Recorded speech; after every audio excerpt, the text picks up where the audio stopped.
இப்படி தமிழுக்கு divorce notice அனுப்பிச்சதை பற்றி யோசிச்சுட்டு இருந்துச்சுன்னாமா அவங்க ரூமில் மயக்கம் போட்டு விழுந்துடுறாங்க. அவங்க மயக்கம் போட்டு விழுந்தது கேட்டு எல்லாரும் பதறி அடிச்சுட்டு ரூமுக்கு போகிறாங்க.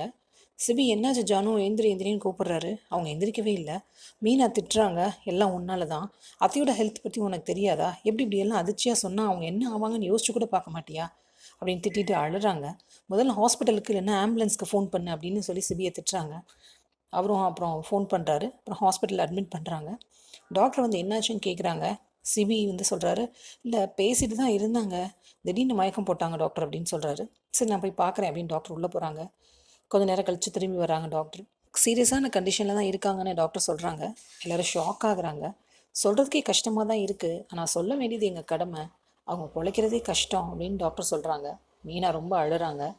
உண்மையிலே ஜனாமாவுக்கு இது நடந்ததா, இல்லை சிபியை வந்து அவங்க வழிக்கு கொண்டு வரதுக்காக இப்படிலாம் பண்ணுறாங்களா?